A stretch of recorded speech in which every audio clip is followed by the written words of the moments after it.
Reste concentré sur cette histoire car il y a une grande leçon à retenir à la fin. L'histoire du prophète Élie. N'oublie pas de t'abonner et laisser un commentaire.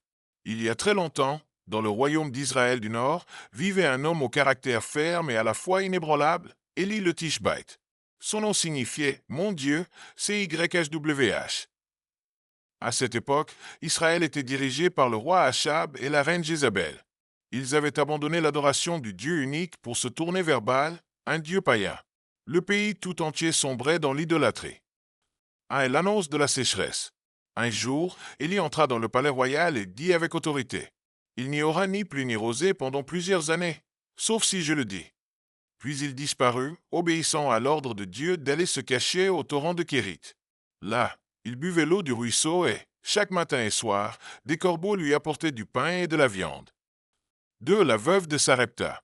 Quand le ruisseau se dessécha, Dieu l'envoya dans la ville étrangère de Sarepta. Il y rencontra une pauvre veuve qui ramassait du bois pour préparer un dernier repas avec son fils avant de mourir de faim. Élie lui demanda un peu d'eau et un morceau de pain. Elle répondit, Je n'ai qu'une poignée de farine et un peu d'huile. Mais Élie lui dit de ne pas craindre. La farine et l'huile ne manqueront pas jusqu'au jour où Dieu fera tomber la pluie. Et c'est ce qui arriva, le pot de farine et la cruche d'huile ne se vidèrent jamais. Plus tard, lorsque le fils de la veuve mourut, Élie pria intensément, et l'enfant revint à la vie. 3. Le défi sur le mont Carmel. Après 3 ans de sécheresse, Dieu ordonna à Élie de retourner voir Achab. Il proposa un défi. Sur le mont Carmel, Élie se tiendrait seul face à 450 prophètes de Baal. Chacun préparerait un sacrifice sans y mettre le feu. Le Dieu qui répondrait par le feu serait reconnu comme le vrai Dieu. Les prophètes de Baal crièrent toute la journée, dansèrent, se blessèrent, mais rien ne se produisit. Élie, lui, répara l'autel de Dieu, disposa le bois, plaça le sacrifice et fit verser de l'eau dessus 3 fois. Puis il pria, « Seigneur, fais savoir aujourd'hui que tu es Dieu en Israël. » Aussitôt, un feu tomba du ciel, brûla l'holocauste, le bois, les pierres et même l'eau. Le peuple tomba face contre terre et cria, « C'est l'Éternel qui est Dieu. » Puis la pluie revint sur le pays. 4. La fuite et la rencontre à l'Horeb. La reine Jezebel, furious, jured it to her earlier. Épuisé et découragé, Élie s'enfuit dans le désert et demanda à Dieu de reprendre sa vie.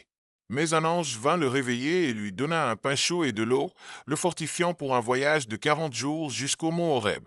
Là, Élie se réfugia dans une grotte. Dieu lui dit de sortir et de se tenir sur la montagne. Il y eut un vent violent, puis un tremblement de terre, puis un feu, mais Dieu n'était dans aucun de ces phénomènes. Enfin, un doux murmure se fit entendre, et Élie se couvrit le visage. Dieu lui parlait dans la douceur. 5. La relève et le départ. Dieu ordonna à Élie d'oindre Élisée comme prophète à sa place. Ensemble, ils accomplirent plusieurs missions. Un jour, alors qu'ils marchaient, un char de feu tiré par des chevaux de feu apparut et sépara Élie d'Élisée. Élie monta au ciel dans un tourbillon, sans passer par la mort. Son manteau tomba au sol, signe que son esprit et sa mission passaient désormais à Élisée. Leçon à retenir. La fidélité à Dieu demande parfois du courage contre l'opinion générale. Dieu pourvoit à nos besoins même dans les moments impossibles. Sa voix se manifeste souvent dans la douceur, pas seulement dans la puissance visible. Chaque serviteur a un temps, et la mission se transmet.